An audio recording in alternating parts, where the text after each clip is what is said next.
Across the quiet hand-loom lineages of the plain settlements of southeastern Pennsylvania, there has run, for nearly 2 centuries, a thin but unbroken thread of eight-shaft countermarch weaving, a heavy-frame floor-loom tradition carried in oak and white ash and beechwood from the back parlors of Northampton County to the field-stone farmhouses of Lancaster and Lebanon and Berks, traveling by inheritance and by careful demonstration from grandmother to granddaughter and occasionally from father to daughter, a method requiring two-handed treadling, a deep shed for heavy worsted wool, and a patience measured not in afternoons, but in entire seasons. The plain communities of Lancaster County, in particular the Old Order Amish districts numbered in 1969 from 1 through 23, preserved this method long after the broader Pennsylvania commercial textile economy had absorbed every accessible regional wool clip into the bulk purchase contracts of the larger processing cooperatives. Those concrete-walled, freight-railed, accountant-managed concerns that consolidated the eastern Pennsylvania wool industry between 1929 and 1969 into a regional system in which roughly 71% of all wool sheared east of the Susquehanna River traveled by truck to a single Reading-headquartered cooperative, was graded by mill-trained inspectors, and emerged in the form of standardized 50-pound commercial wool bales bound for upstate mills, machine-loomed blankets, factory-knitted sweaters, and a gradually expanding mid-century retail blanket trade. The hand-loomed blanket, woven on a frame older than the electric grid that now powered the very mills competing against it, was by 1969 considered by Pennsylvania State University cooperative extension specialists, by retail buyers at the larger Lancaster City dry goods houses, and by the executive offices of the Pennsylvania Heritage Textile Cooperative at 412 North 6th Street, in Reading to be a residual craft, ornamental at best, economically negligible, and best displaced by the standardized mechanized power loom and the bulk purchase wool contract. In the calendar, years 1972 through 1974, the eastern Pennsylvania commercial wool industry encountered a sharp and unprecedented 38% commercial wool price collapse driven by the rapid mid-century rise of synthetic fibers, acrylic and polyester and nylon, in the retail blanket and apparel markets, and the Reading Cooperative reduced its contracted sheep farm base from 31 farms to 19. The Souter Brothers wool mill at Lebanon closed permanently in May 1974 with 87 production line layoffs, and the wider regional textile economy entered a contracting phase from which it would never fully recover. In that same window, the Pennsylvania Heritage Foundation, a state cultural preservation agency founded in 1971, began the quiet groundwork of what would become the bicentennial-aligned hand-loomed Pennsylvania Initiative, an effort to document those few surviving handloom operators whose practice had remained continuous since the late 19th century, and to acquire, by direct purchase at fair acquisition prices, representative finished works from those operators for the Commonwealth's 1976 Bicentennial Cultural Program. This is the documentary record of one such Lancaster County operator, an old order Amish widow named Rebecca Stoltzfus of Cherry Hill Lane, 3 miles east of Bird in Hand, and of an 8-shaft countermarch loom hand-built in the back parlor of her farmhouse in the spring of 1898 by her late husband's paternal grandmother, Catherine Stoltzfus, a loom that stood silent for 12 years between the autumn of 1957 and the spring of 1969, and that produced, between November of 1969 and December of 1976, 141 hand-loomed wool blankets and lap throws in plain twill, herringbone, and the hand-drafted Pennsylvania Dutch diamond and star plaid pattern. The Pennsylvania commercial wool industry in the 4 decades preceding 1969 had moved with a steady consolidating logic that mirrored the broader 20th century reorganization of American agriculture into integrated, processor-controlled supply chains. The Pennsylvania Heritage Textile Cooperative at 412 North 6th Street in Reading had been founded in the autumn of 1929 by a confederation of 7 eastern Pennsylvania wool processors operating in Berks, Lancaster, Lebanon, and Schuylkill counties, who united in the early months of the Great Depression to negotiate joint freight contracts with the Reading Railroad and joint bulk purchase agreements with upstate New York and New England woolen mills. By 1939, the cooperative had absorbed 11 of its competitors and held bulk purchase contracts with 18 regional sheep farms. By 1949, the contracted farm count had risen to 24. By 1959 to 28, by 1969 to 31, controlling, by the cooperative's own internal accountant, approximately 71% of the commercial wool clip east of the Susquehanna River. The cooperative graded its incoming wool by a 6-tier system established in 1934 and revised in 1952, and paid in 1969 a flat-blended commercial wholesale rate of 62 cents per pound for medium-grade fleece, regardless of breed, color, or finishing potential. This blended rate, designed to streamline the cooperative's accounting and to encourage uniformity in the contracted clip, treated the rare heritage breeds of eastern Pennsylvania, the American Tunis, the Rommeldale,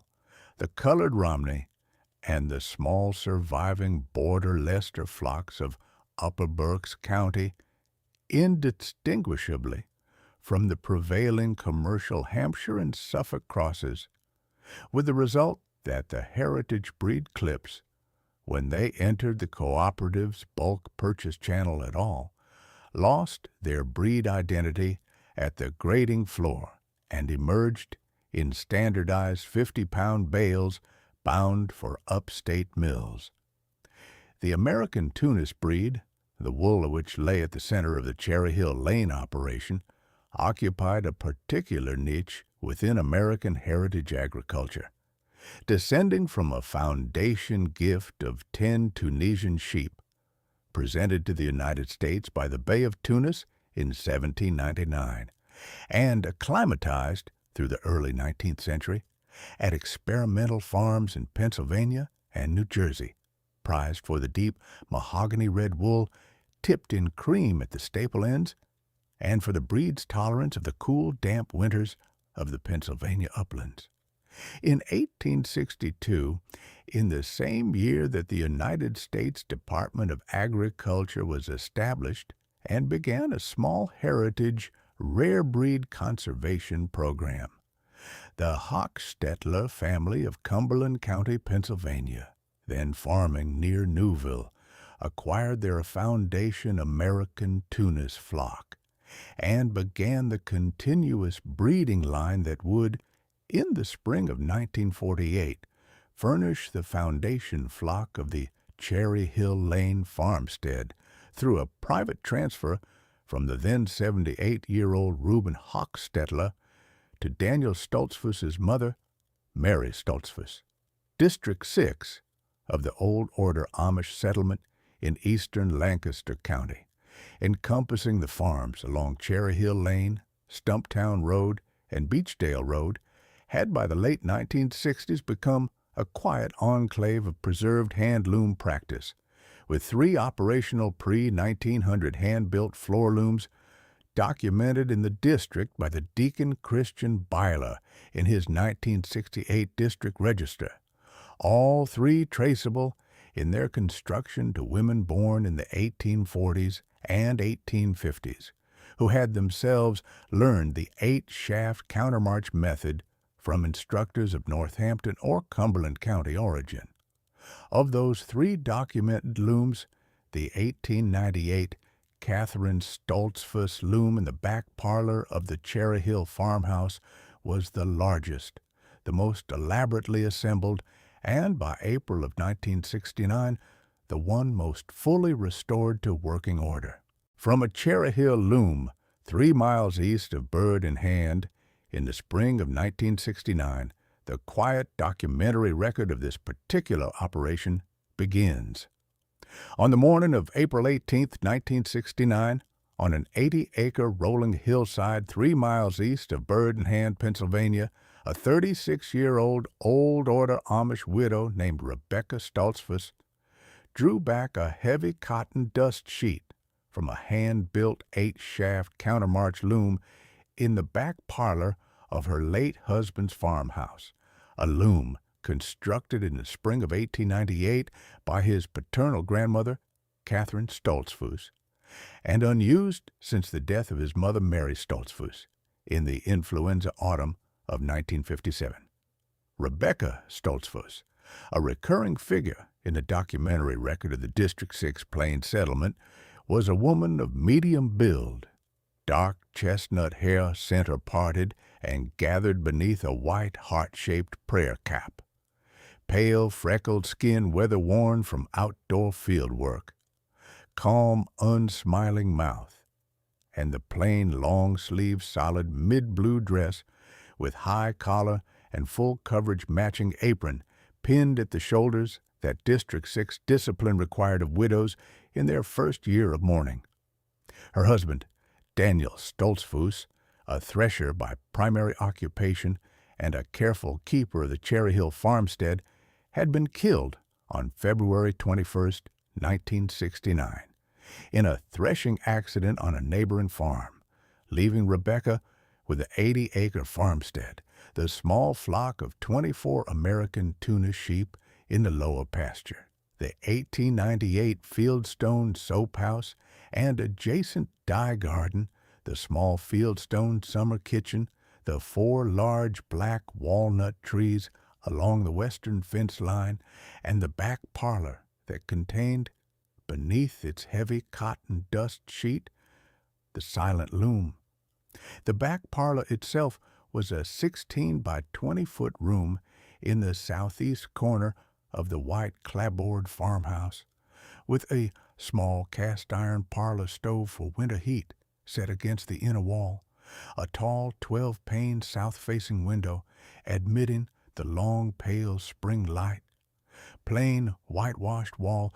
scored with the faint vertical marks of decades of plaster repair, and a worn pine floor of wide hand-planed boards that had been laid in the original 1858 construction of the house and never replaced. The loom stood at the center of this room, 8 feet wide and 7 feet tall, its frame of seasoned white ash now dulled by 12 years of cold parlor air, its 8 long shafts hung from hand-forged iron heddle hooks above the warp beam, its 4 beechwood treadles still anchored to the footbar by the cotton treadle cords that Catherine Stoltzfus had knotted 71 years earlier, and that Mary Stoltzfus had renewed in the spring of 1947. On the morning of April 18, 1969, Rebecca Stoltzfus folded the dust sheet into careful quarters, set it on the seat of a plain ladder-backed chair against the east wall,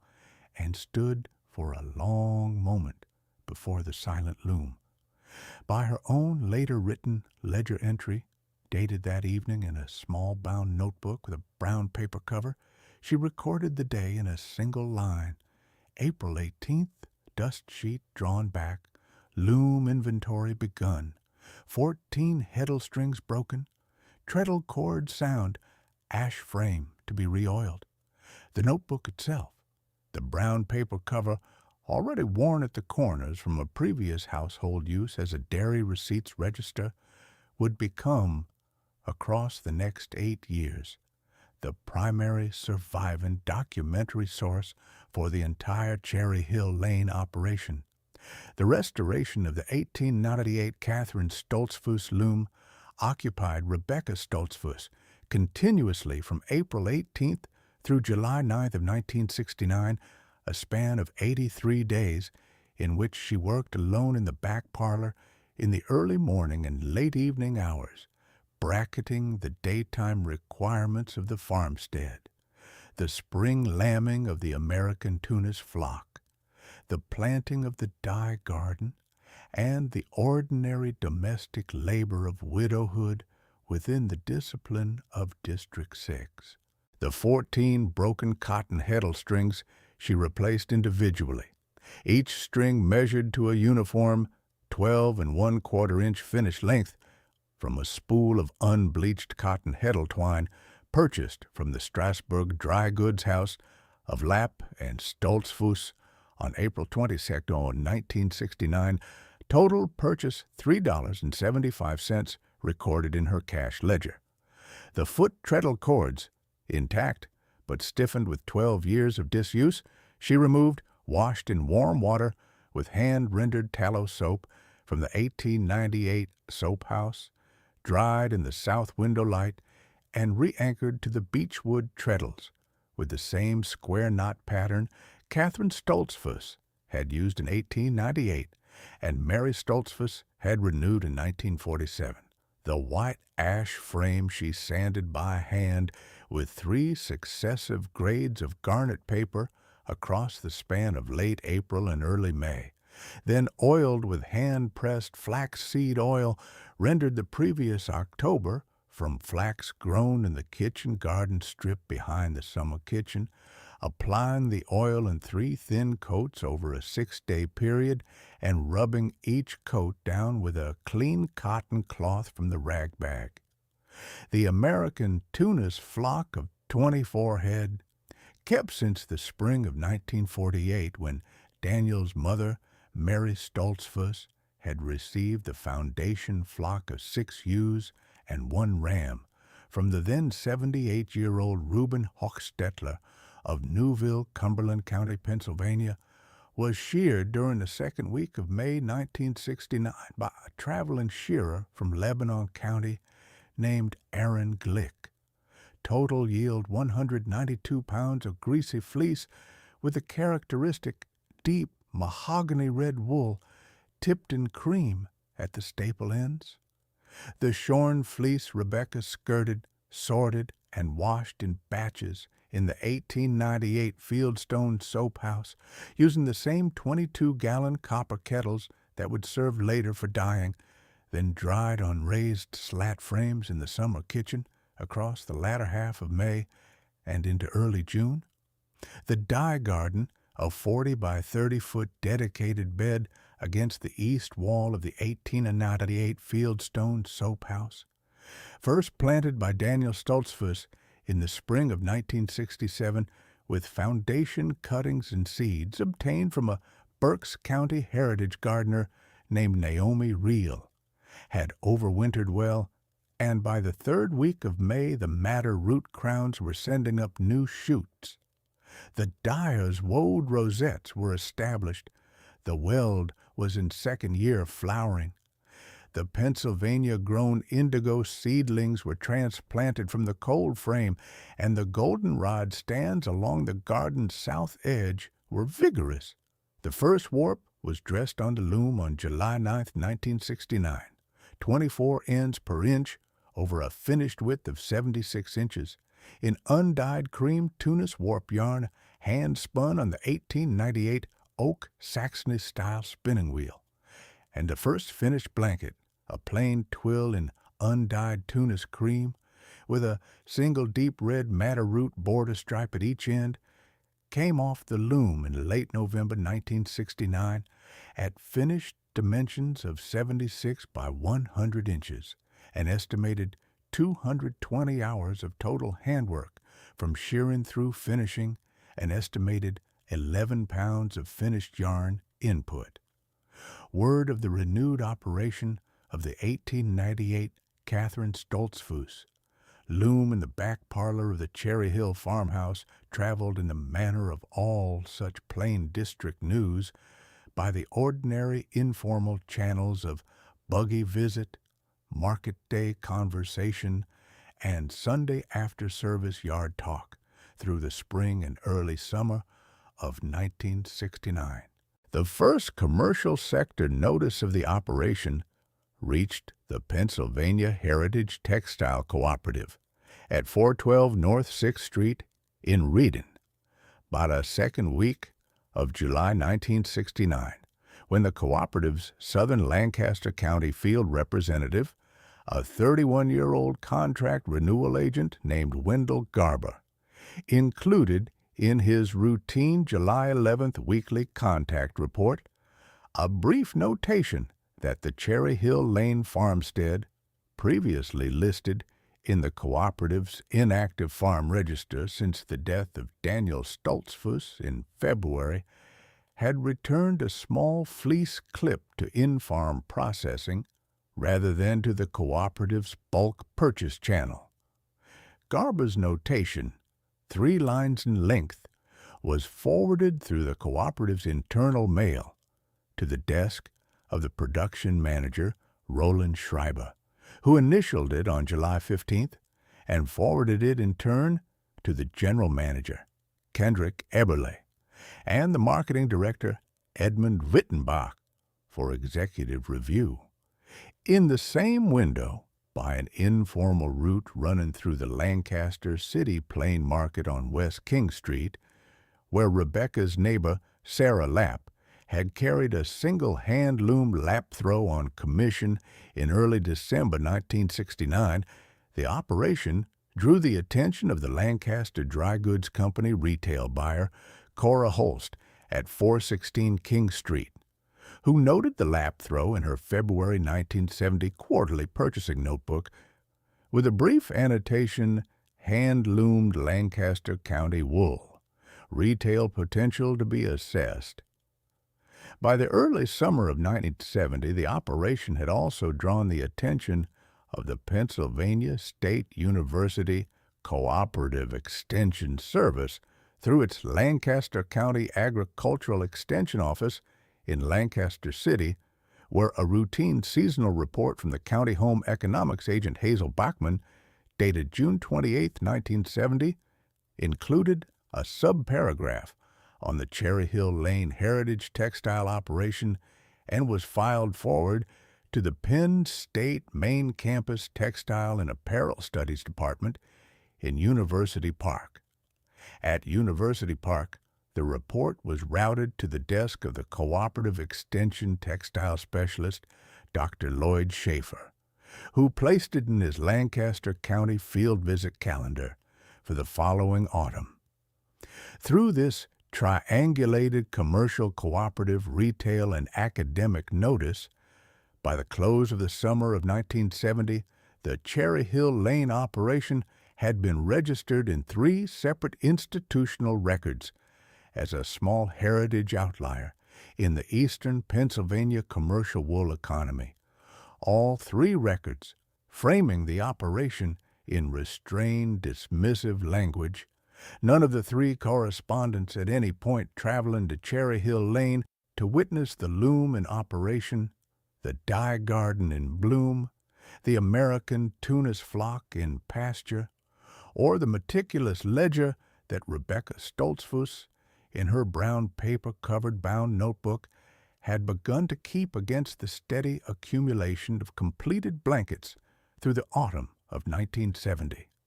The Pennsylvania Heritage Textile Cooperative at 412 North 6th Street in Reading occupied, in the summer of 1969, a 3-story brick and limestone facility built originally in 1908 as a Reading Railroad freight warehouse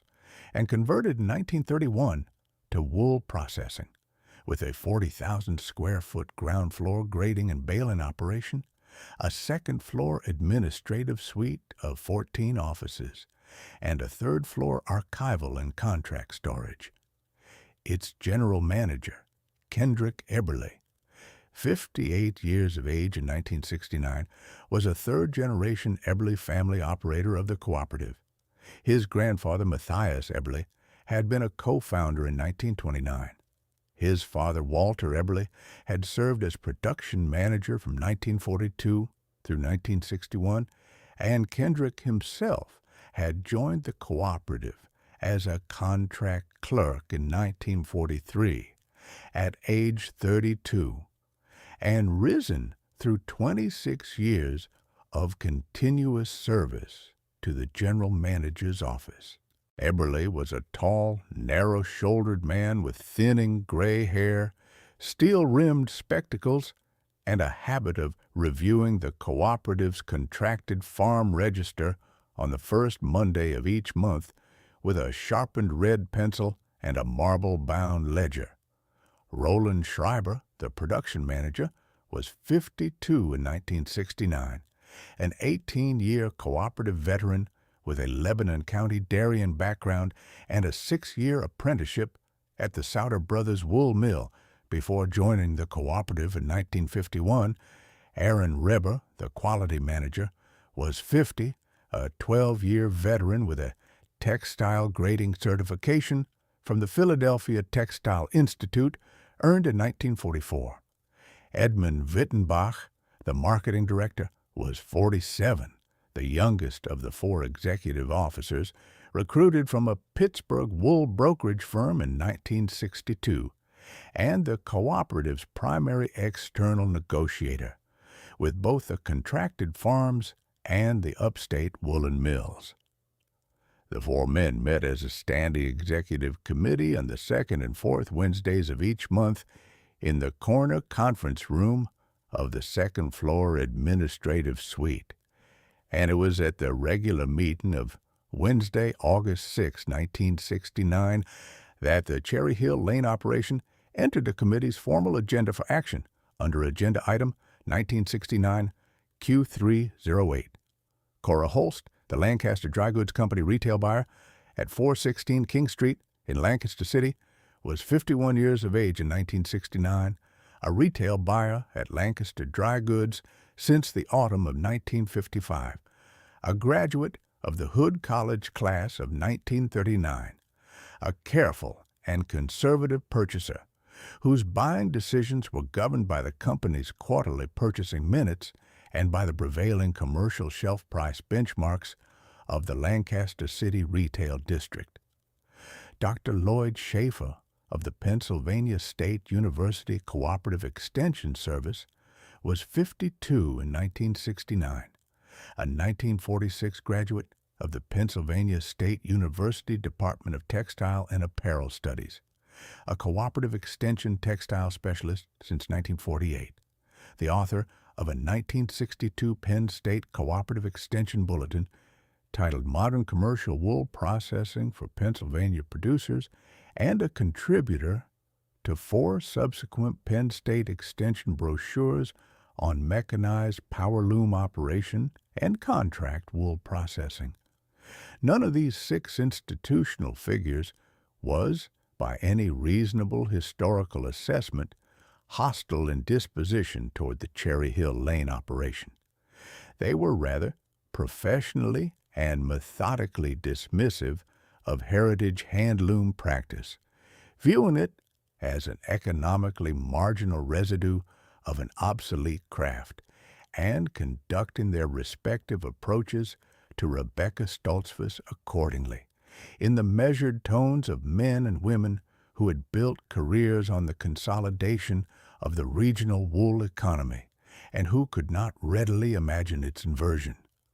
On the morning of Thursday, August 14, 1969, at approximately 10:15 a.m., the Pennsylvania Heritage Textile Cooperative General Manager Kendrick Eberly and the Marketing Director Edmund Wittenbach drove the 27 miles from the Reading facility to Cherry Hill Lane in a 1968 dark green 4-door Ford Galaxy 500 Cooperative Company sedan, having departed Reading at 9:20 that morning by the route of U.S. Route 2 Tumahoe, south through Akron and Ephrata,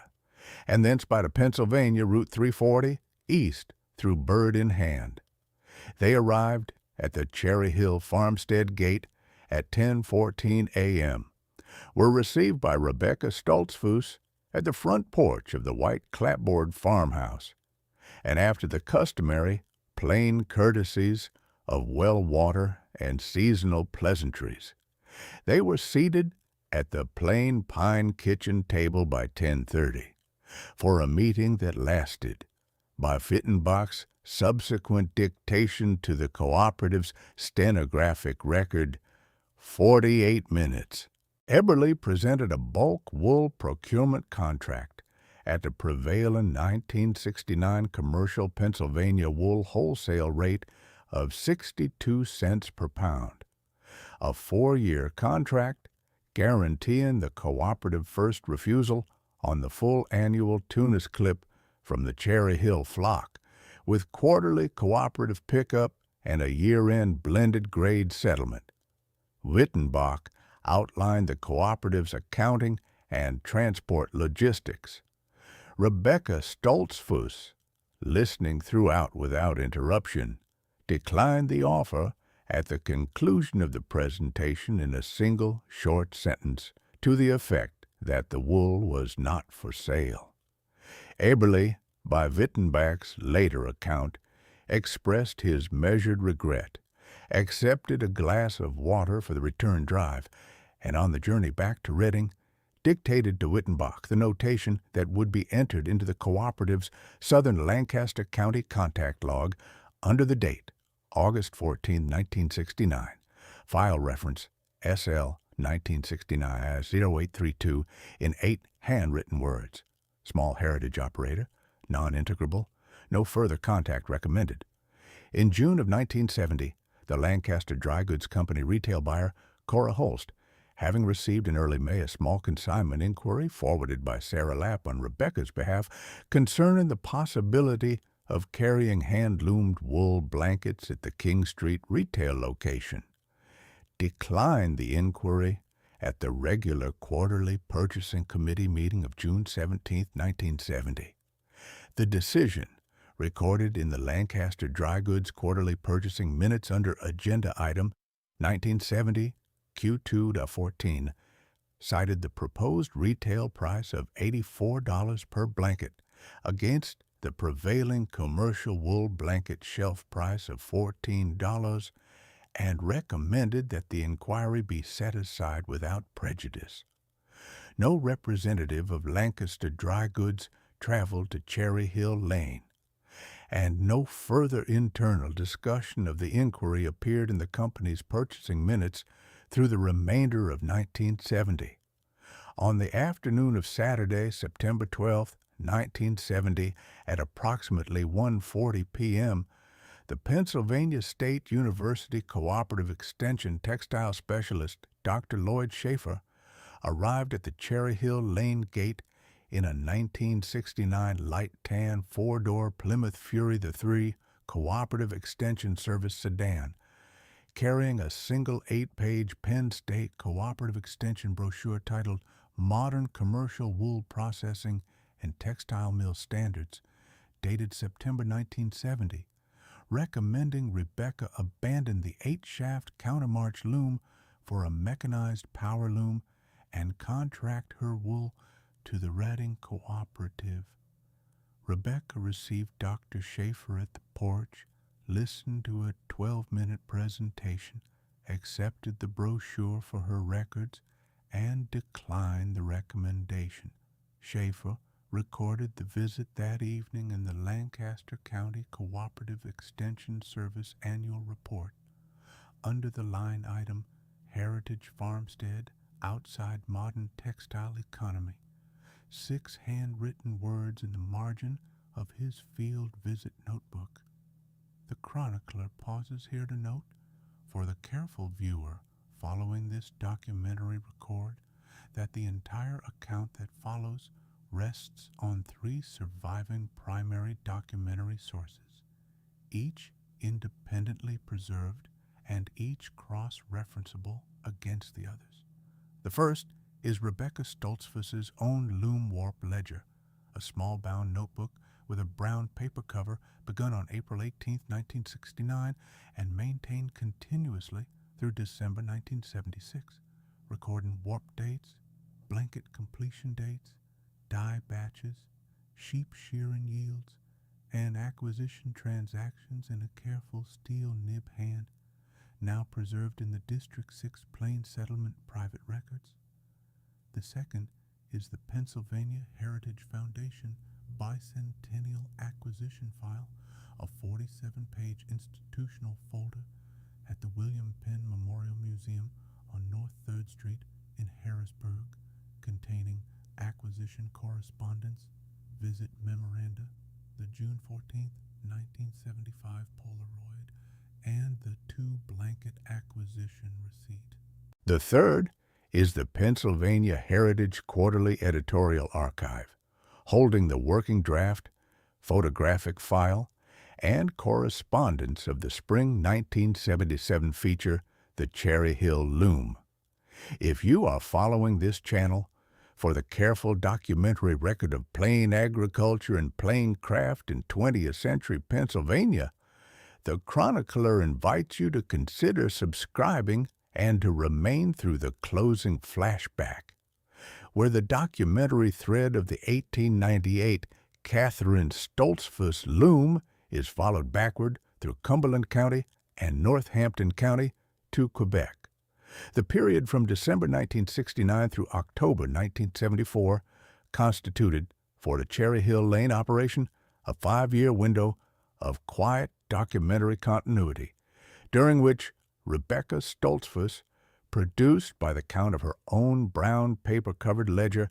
a steadily expanding annual output of hand-loomed blankets and lap throws,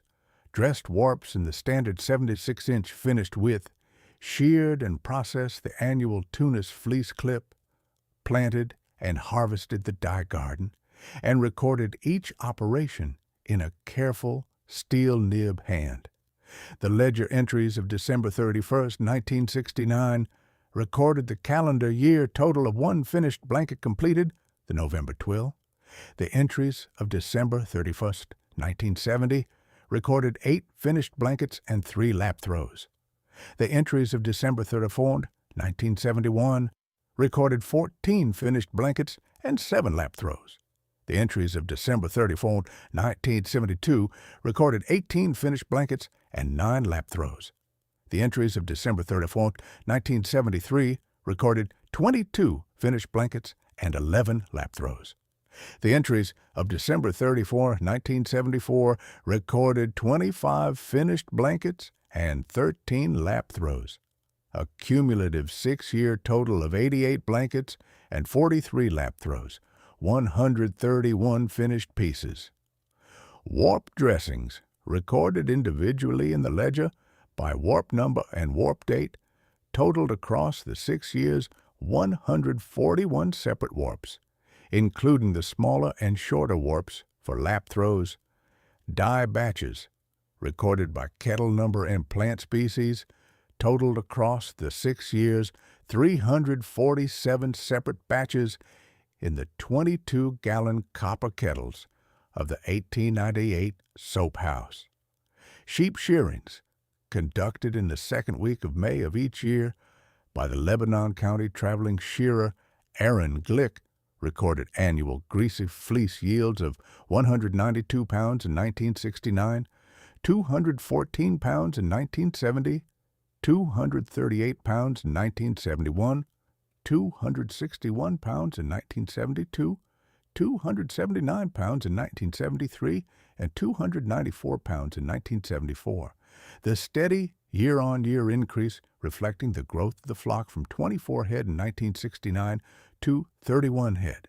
By the spring shearing of 1974, dye plant harvests were recorded by species and by harvest date and by finished dye batch yield.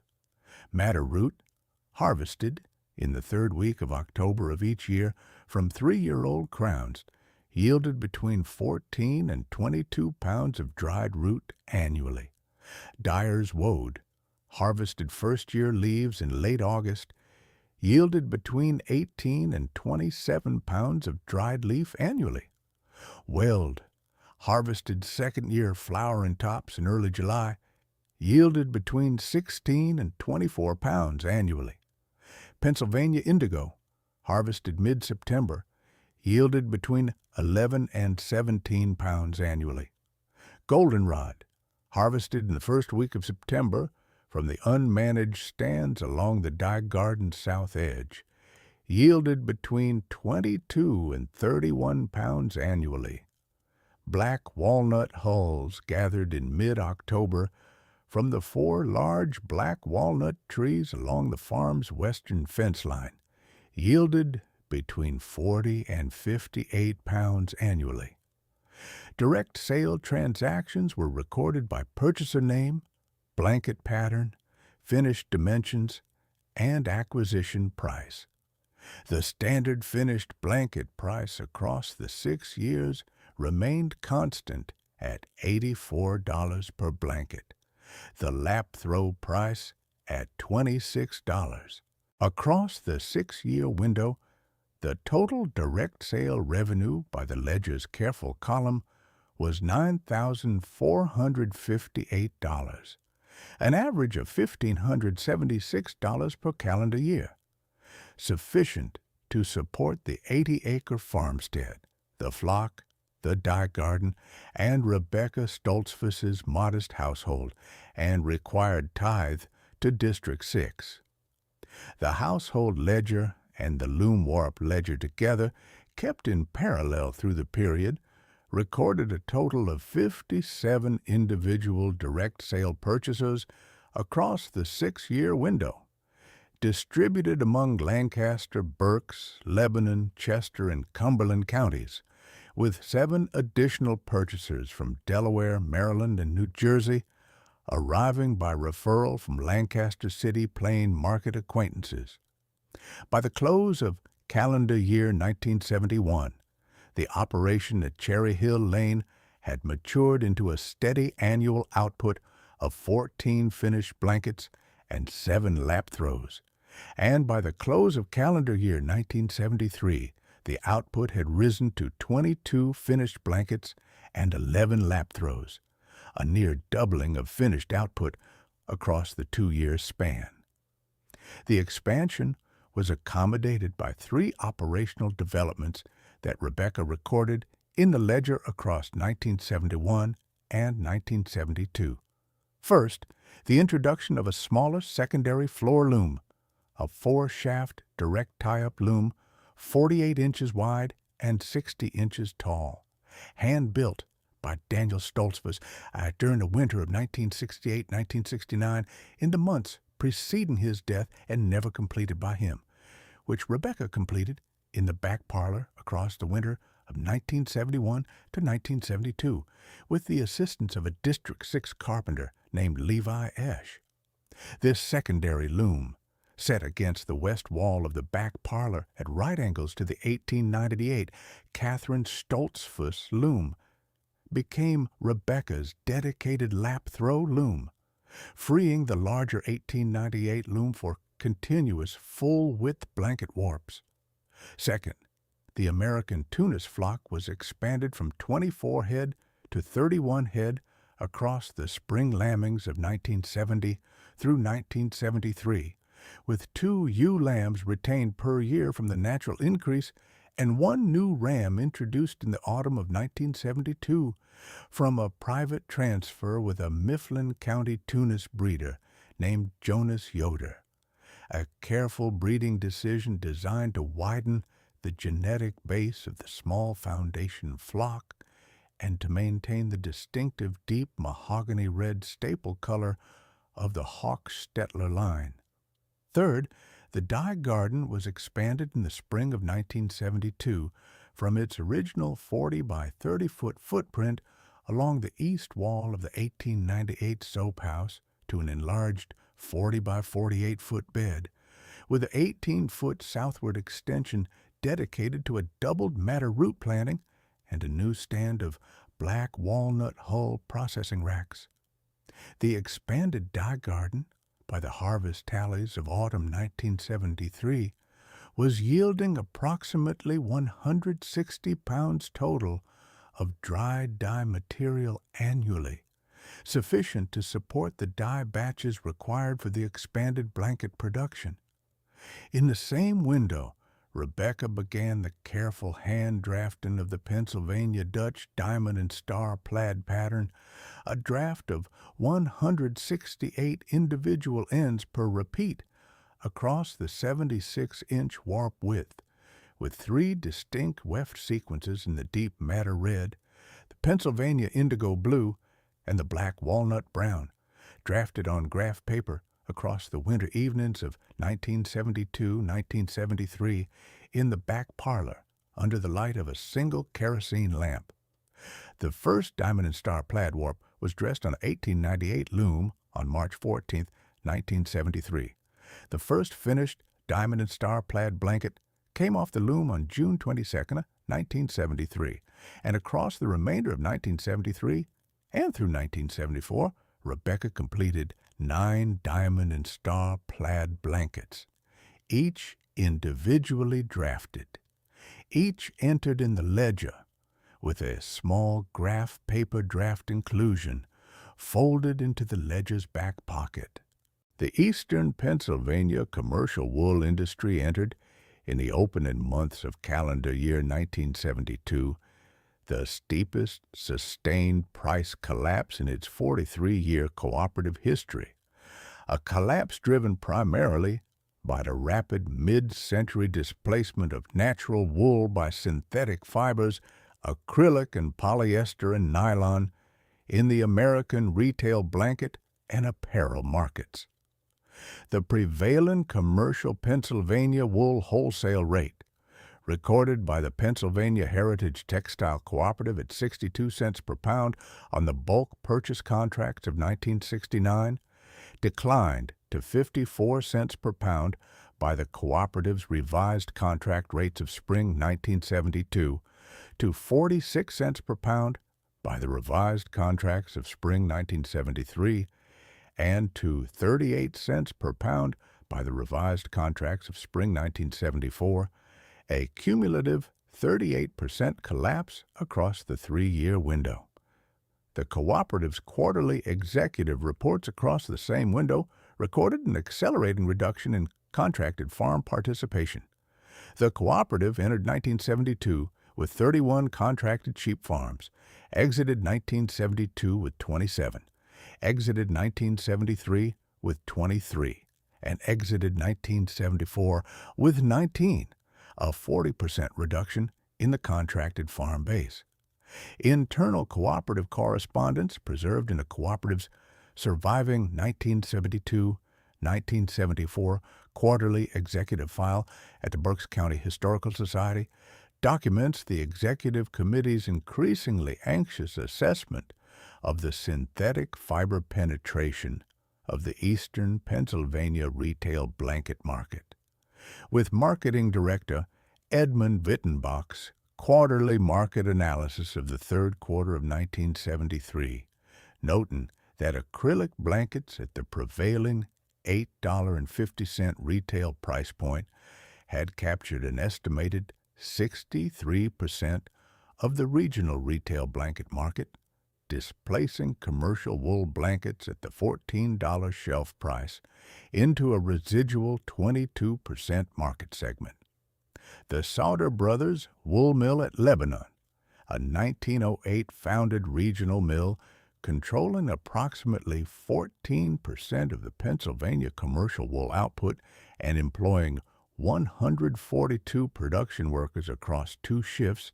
encountered its own accelerating distress through 1973 and the opening months of 1974, with the mill's annual production declining from 112,000 finished blankets in 1971 to 47,000 finished blankets in 1973. The Sauter Brothers Wool Mill ownership announced the mill's permanent closure in a Lebanon Daily News notice published on April 18, 1974, and the mill ceased all production operations on May 17, 1974.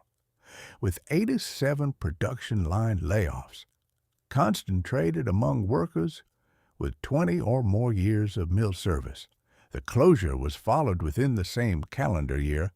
by the permanent closure of 3 additional smaller eastern Pennsylvania commercial wool concerns. The Stoer Wenrick Mill at Birdsboro in Berks County closed September 1974 with 31 layoffs. The Hottenstein Wool Company at Kutztown closed October 1974 with 18 layoffs,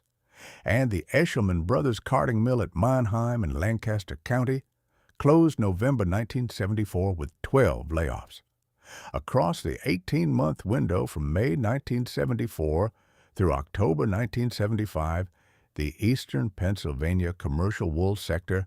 lost approximately 148 production line positions and approximately 23% of its total regional processing capacity. For the Pennsylvania Heritage Textile Cooperative at Reading, the period was one of accelerating retrenchment,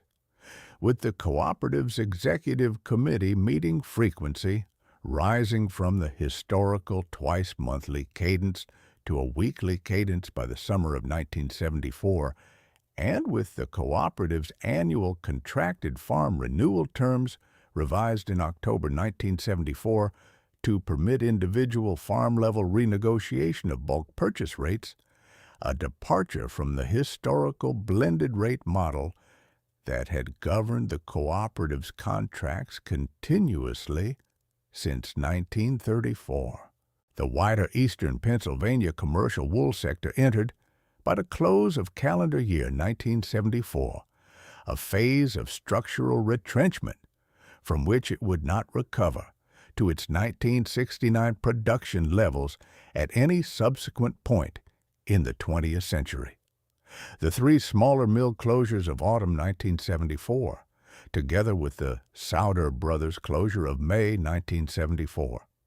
removed approximately 23% of the regional processing capacity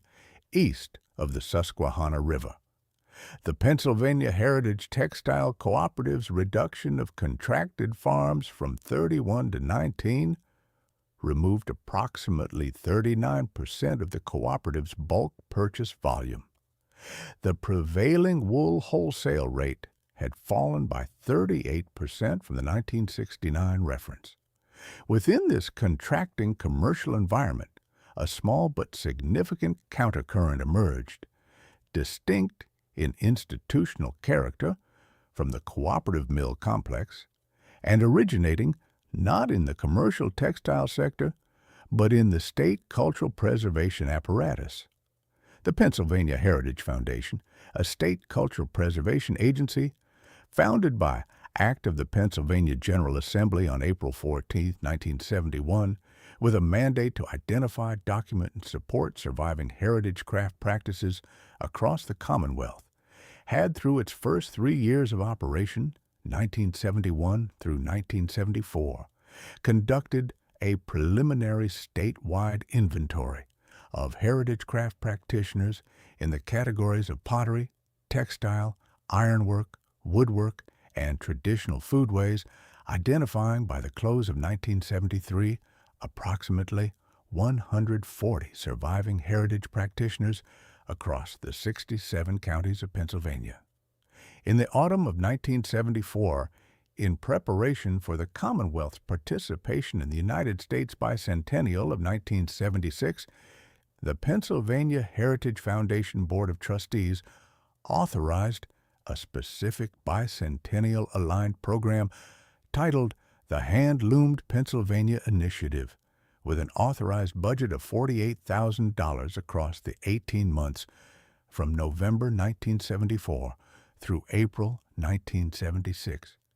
dedicated to the documentation and acquisition of representative textile works from the Commonwealth's surviving hand-loom practitioners.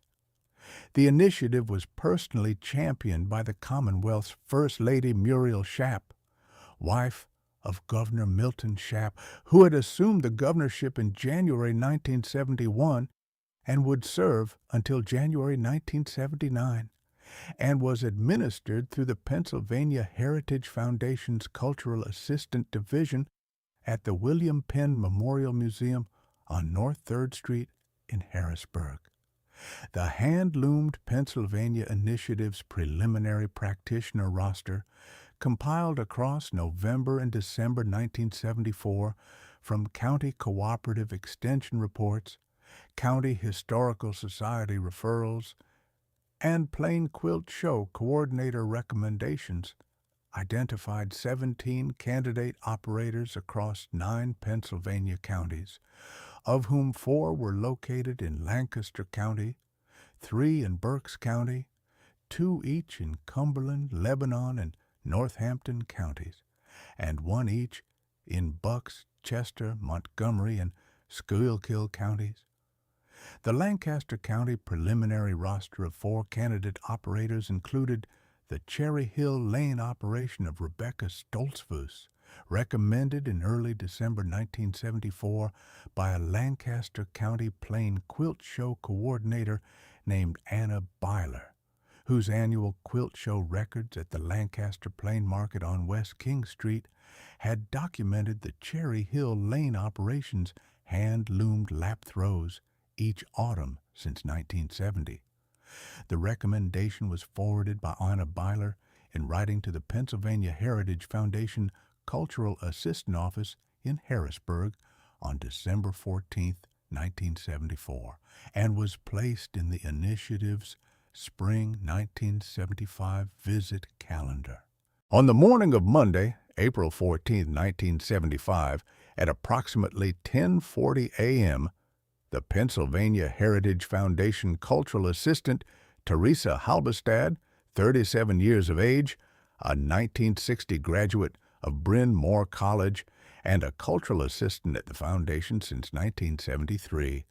drove the 71 miles from her Harrisburg office at the William Penn Memorial Museum on North 3rd Street to Cherry Hill Lane in a 1974 cream-colored 4-door Plymouth Valiant Foundation Service sedan, having departed Harrisburg at 9:15 by the route of Pennsylvania Route 283 east through Hershey and Mount Joy, and thence by U.S. Route 30 east through Lancaster City and Pennsylvania Route 340 east through Smoketown and Burden Hand. Halberstadt arrived at the Cherry Hill Farmstead Gate at 10:38 a.m., was received by Rebecca Stoltzfus at the front porch, and spent 2 days, April 14th and April 15th, 1975, documenting the 1898 Catherine Stoltzfus loom in the back parlor, the secondary lap-throw loom against the west wall, the dye garden against the east wall of the 1898 soap house, the American Tunis flock in the lower pasture, and Rebecca's brown paper-covered loom warp ledger, the documentation conducted by means of a small bound notebook, a measured tape, and a 35mm Pentax single-lens reflex camera with which Halberstadt photographed the loom in the dye garden, but not, at Rebecca's request, the protagonist herself. Halberstadt's 2-day field report, 42 pages in length, was filed at the Foundation Cultural Assistant Office on April 22, 1975,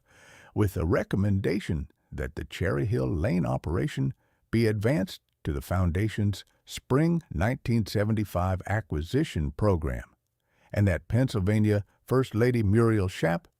be invited to conduct the acquisition visit personally on the morning of Saturday, June 14, 1975, at approximately 9:50 a.m., Pennsylvania First Lady Muriel Shapp, then 59 years of age, arrived at the Cherry Hill Farmstead Gate in a black 1975 Cadillac Fleetwood 60 Special Governor's Office sedan with a 2-vehicle Pennsylvania State Police escort, consisting of a lead 1974 Plymouth Fury 3 State Police sedan and a trailing 1974 Plymouth Fury 3 State Police sedan, accompanied by her personal aide, Catherine Rinaldi, and by Teresa Halberstadt of the Pennsylvania Heritage Foundation. The First Lady was received by Rebecca Stoltzfus at the front porch, conducted through the back parlor to view the 1898 Catherine Stoltzfus loom and the recently completed warps, escorted to the dye garden against the east wall of the 1898 soap house, and seated at the plain pine kitchen table for the formal acquisition discussion. The acquisition, completed by 12:30 p.m., consisted of 2 hand-loomed wool blankets, one in the Pennsylvania Dutch diamond and star plaid pattern, the first ever woven on the 1898 loom in that pattern, completed June 20, 1973, designated for the official Pennsylvania First Lady's Heritage Collection at the governor's residence, and one in plain twill, undyed Tunis cream with a single deep madder red border stripe, completed November 1969, designated for the Pennsylvania Heritage Foundation Bicentennial Traveling Exhibition. Acquisition price: $84 per blanket multiplied by 2 blankets equaled $168, paid in Pennsylvania Heritage Foundation acquisition funds. By Foundation check number HF 19750418, signed by the Foundation Executive Director. The visit concluded at 1:04 p.m., a duration of 3 hours and 14 minutes. No photographs of the protagonists were permitted at Rebecca's request, and the Pennsylvania First Lady accepted that condition. A single Polaroid photograph of the 2 completed blankets resting on the parlor pine floor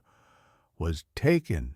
by the aide, Catherine Rinaldi. On the evening of Tuesday, November 18, 1975, at 6:30 p.m., the Pennsylvania State Capitol Heritage Exhibition opened at the William Penn Memorial Museum on North 3rd Street in Harrisburg.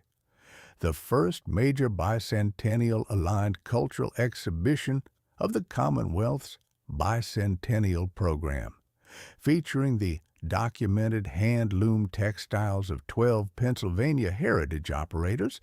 acquired through the Pennsylvania Heritage Foundation's Hand-Loomed Pennsylvania initiative across the spring and summer of 1975. The exhibition opening was attended by Pennsylvania Governor Milton Shapp, by First Lady Muriel Shapp, by the Pennsylvania Heritage Foundation Board of Trustees, by representatives of the United States Bicentennial Commission, by editorial staff of the Pennsylvania Heritage Quarterly,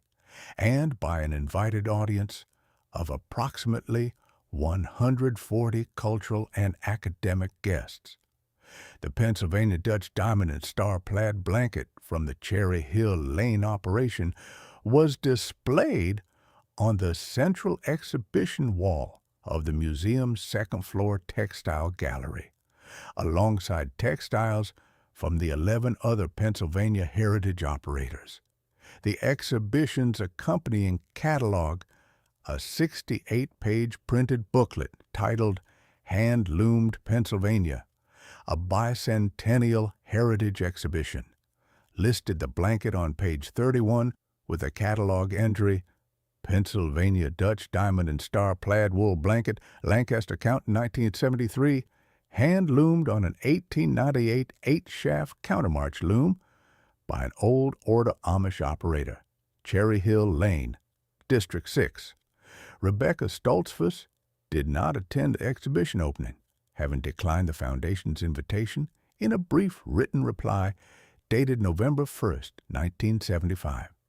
The Lancaster Intelligencer Journal carried a small piece on the exhibition in its Saturday, November 22, 1975 edition, page B7, 3 column inches in length, noting the Cherry Hill Lane Diamond and Star Plaid Blanket among the featured exhibits without naming the protagonist by request. On the morning of Thursday, April 20, 1976, at approximately 11:20 a.m., Dr. Imogen Sutherland, 47 years of age, curator of the Domestic Textile Division at the Smithsonian Folklife Festival in Washington, District of Columbia, a recurrent institutional figure for the Pennsylvania Plain Harvest documentary record, arrived at the Cherry Hill Farmstead Gate in a 1975 dark blue four-door Ford LTD Smithsonian Service sedan,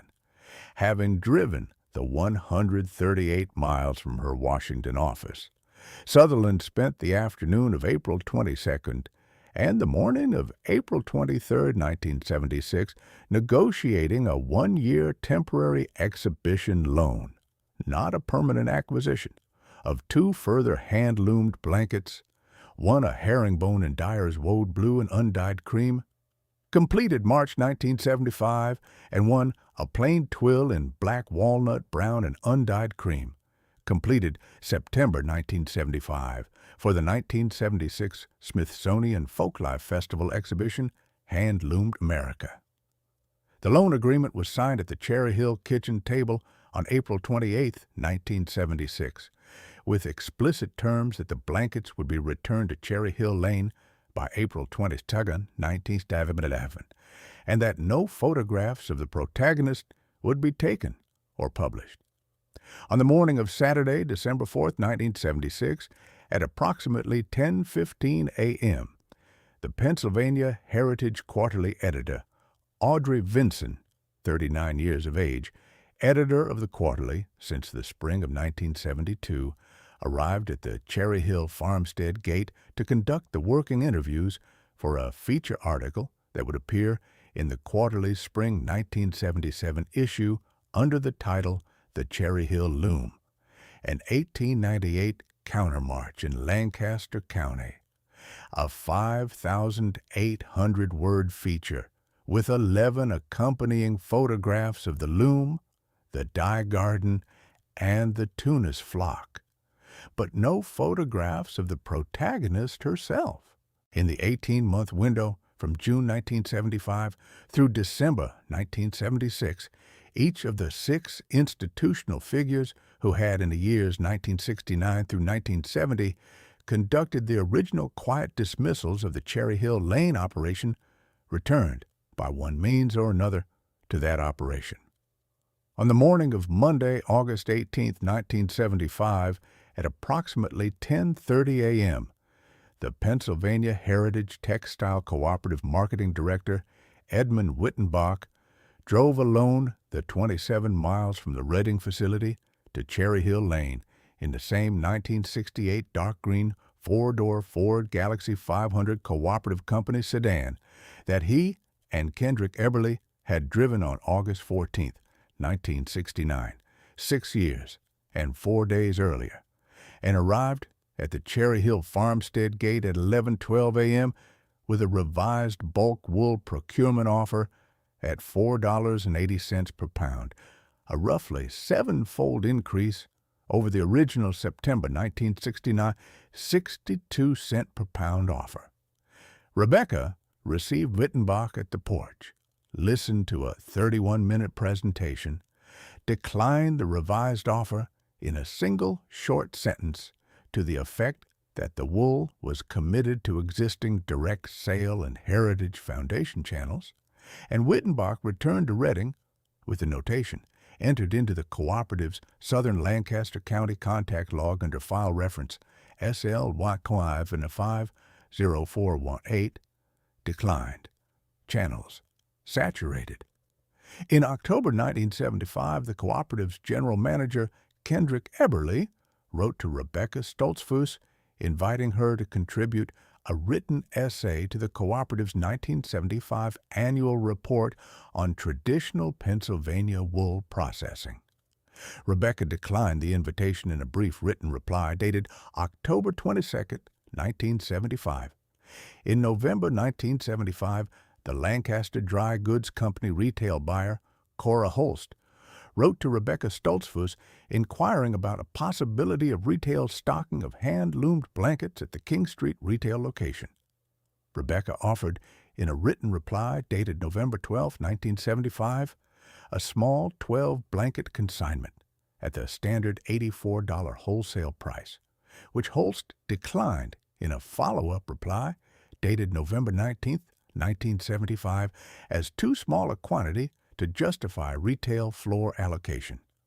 Dr. Lloyd Schaefer of Penn State Cooperative Extension wrote in March 1976, inviting Rebecca to participate in a Penn State Extension panel on heritage textile preservation at the University Park campus. Rebecca declined the invitation in a brief written reply, dated March 21, 1976. The Pennsylvania Heritage Textile Cooperative at 412 North 6th Street in Reading entered partial receivership on October 14, 1977, 2 years and 4 months after the August 1975 revised offer visit, as a cumulative effect of the 1972 to 1974 wool price collapse, the reduction of the contracted farm base from 31 to 19, and the closure of 4 regional mills exceeded the cooperative's accumulated reserves. The receivership was administered by the Berks County Court of Common Pleas under file number BCC 1977-0488 and resulted in the cooperative's reorganization across the calendar year 1978 into a smaller specialty wool brokerage with a contracted farm base of 11 farms and a single-floor administrative footprint at a leased Reading address, a significant reduction from the 1969 reference of the original 3-story 412 North 6th Street facility, and a marker of the broader contraction of the eastern Pennsylvania commercial wool economy across the second half of the 20th century. The Pennsylvania Heritage Quarterly's spring 1977 feature, titled The Cherry Hill Loom, an 1898 countermarch in Lancaster County, appeared in the Quarterly's Volume 7, Issue 1, dated March 1977, occupying pages 18 through 31 of the issue.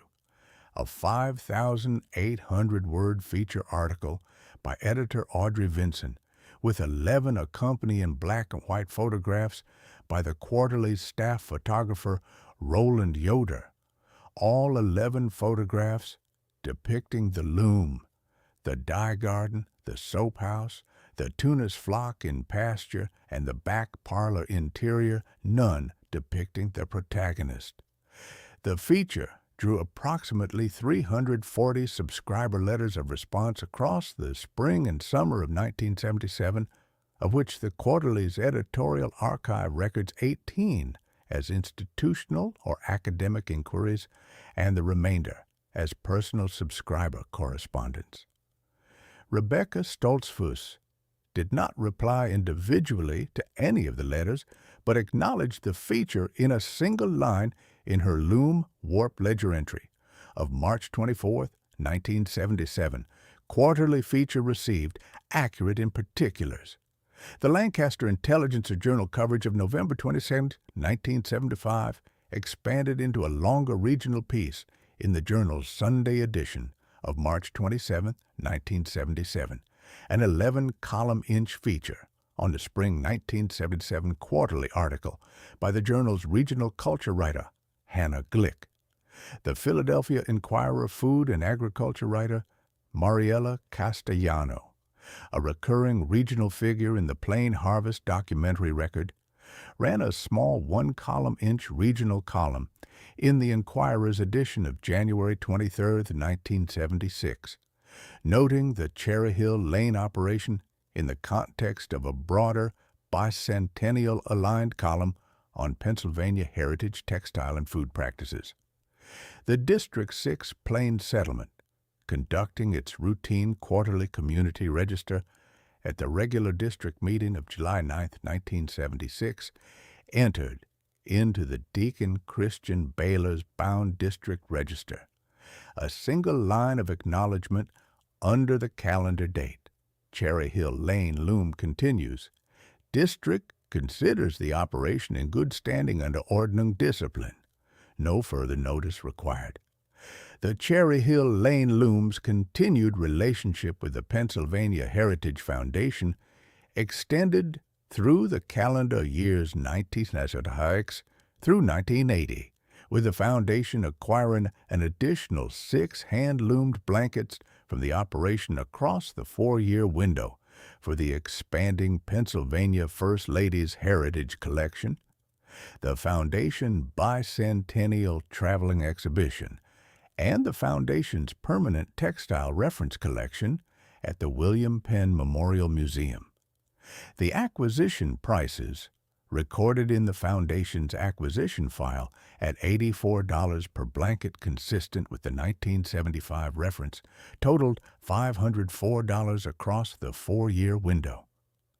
The Smithsonian Folklife Festival exhibition, Hand-Loomed America, for which the 2-blanket temporary loan had been signed on April 28,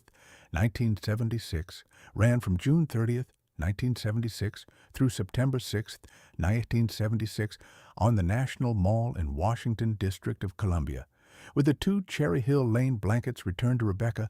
on April 19, 1977, 3 days in advance of the agreed return date, in the same dark blue 1975 Ford LTD in which Dr. Imogen Sutherland had originally driven to Cherry Hill Lane in April 1976. Cherry Hill Lane, Lancaster County, Pennsylvania, spring 1898, the back parlor of the newly built southeast wing of the Cherry Hill farmhouse, the long, pale spring light entering through the tall 12-pane south-facing window, the plain, whitewashed walls bright and unscored, the wide hand-planed pine floor newly laid. Catherine Stoltzfus, Daniel's paternal grandmother, then 48 years of age, an old-order Amish woman with dark chestnut hair lightly streaked with gray, center-parted and gathered into a low, neat bun beneath a white, heart-shaped prayer cap, weather-worn, pale, freckled skin, calm, composed, unsmiling mouth, sturdy build,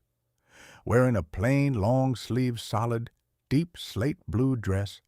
with a high collar over a full-coverage matching deep slate blue apron pinned at the shoulders with straight pins, thick black wool stockings, plain black leather lace-up boots, stands in the back parlor of the newly built 1898 expansion of the Cherry Hill farmhouse, beside the partially assembled white ash frame of the 8-shaft countermarch loom, holding a hand-forged iron heddle hook in one hand and a small section of cotton heddle string in the other. The white ash frame, seasoned for 3 winters in the upper barn loft from timber felled on the farm's western fence line in the autumn of 1894,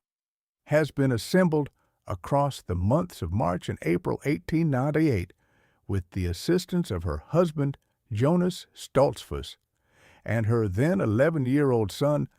Amos Stoltzfus, who would in 1922 marry Mary Lapp of Bird in Hand and become the father of Daniel Stoltzfus.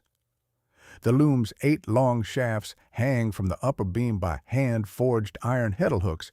forged by the District 6 blacksmith Levi Byler in February 1898. The 4 beechwood treadles are anchored to the footbar by cotton treadle cords spun and knotted by Catherine herself across the winter evenings of 1897, 1898. The hand-carved cherry wood shuttle, carved by Catherine's father, Solomon Stoltzfus of Cumberland County, Pennsylvania, in 1865, and gifted to her on the occasion of her own first loom assembly that year at the age of 15, lies on the seat of a plain ladder-back chair against the east wall. Catherine Stoltzfus had been taught loom construction by her father, Solomon Stoltzfus, in 1865, at age 15 in the back parlor of the Stoltzfus farmstead near Newville in Cumberland County, Pennsylvania. Solomon Stoltzfus, born 1832 in Northampton County, Pennsylvania, had been taught the 8-shaft countermarch method by a Quebec immigrant weaver named Catherine Bouchard in 1840, at age 8 in the back kitchen of the Bouchard household near Bethlehem in Northampton County. Catherine Bouchard born 1812 in Saint-Charles-sur-Richelieu, in the parish of Saint-Charles, in the seigneurie of Saint-Charles, along the Richelieu River in Lower Canada, had learned the 8-shaft countermarch method from her own grandmother, Marie Anne Bouchard, in 1818 at age 6, in the parlor of the Bouchard household in Saint-Charles-sur-Richelieu, an inheritance line of unbroken hand-loom practice extending from the Richelieu Valley of Lower Canada in 1818 through Northampton County in 1840 and Cumberland County in 1865 to Lancaster County in 1898, and forward through Mary Stoltzfus and Rebecca Stoltzfus to the documentary record of 1976. If you have ever raised an animal everybody told you was the wrong one for your county, leave a comment below telling us what it was. And if this story stayed with you, subscribe and ring the bell. There is one of these stories in every county in America. We are working through them one harvest at a time.